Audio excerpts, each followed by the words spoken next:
welcome to Life Less Ordinary.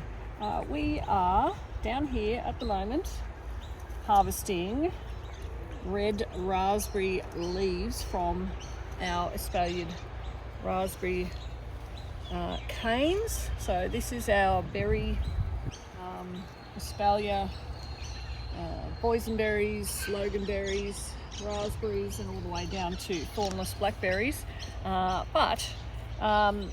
We are harvesting these red raspberry leaves. So we're harvesting the ones that have a red tinge to it, so they're the newer ones, because they're good to preserve, to dehydrate, to dry, for teas. So there are lots of different uses and reasons why in a home apothecary, why you would dehydrate them and make teas out of them. They're helpful when you drink them as a tea for conditioning the uterus, the cervix.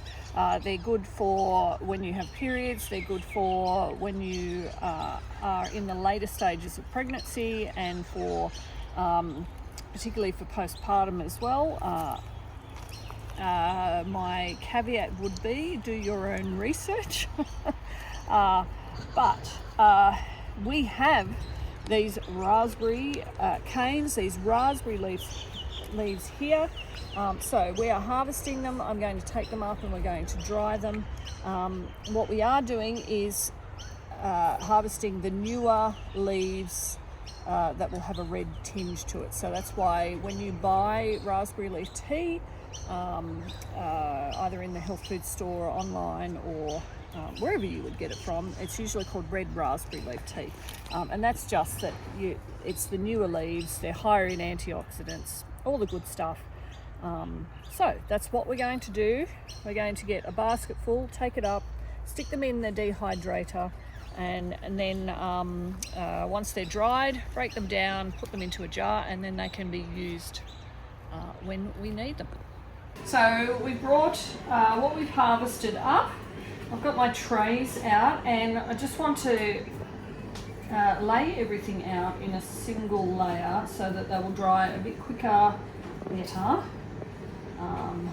So with any dehydrating, we want to ensure that it is fully dehydrated, because if we're going to store it and it still has moisture, whatever you have stored will end up going mouldy, which kind of defeats the purpose of what we're doing. So we just want a thin-ish layer spread out, and then we can put it in the dehydrator.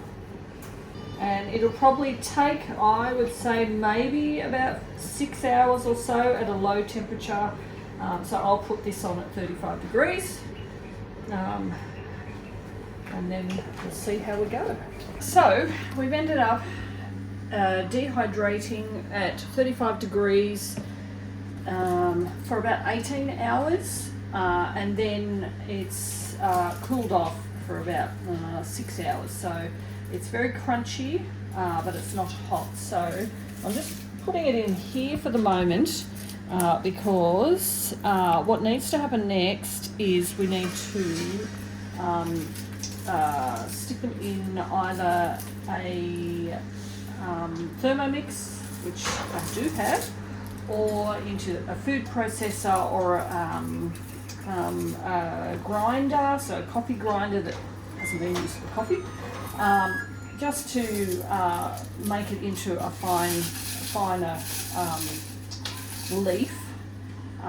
But my Thermomix bowl is in the dishwasher at the moment, so I'm just getting this out of here now, so that we can put this back away to store, so that we've got some space on the kitchen bench. So I'm just moving it out of here now, just to put it in here, and then once the dishwasher is finished and the Thermomix bowl is finished and clean and dry, then we will blitz this. Okay, it's a couple of hours later. The Thermomix bowl is finished in the dishwasher, but another child managed to get in and use it, and I'd have to scrub it again. So what I thought I'd do is try scrunching it up by hand, and it actually works because it is so dry and it ends up being quite fine as long as your hands are clean. I'm just using a wide mouth funnel to then put it in here. It's as simple as that to make the dehydrated raspberry leaves ready for use, and you will have something that is good for the home apothecary and comes from, well, ours comes from our own backyard, our own raspberry canes. So hopefully that is interesting and helpful. Thanks for joining us as we live our life less ordinary.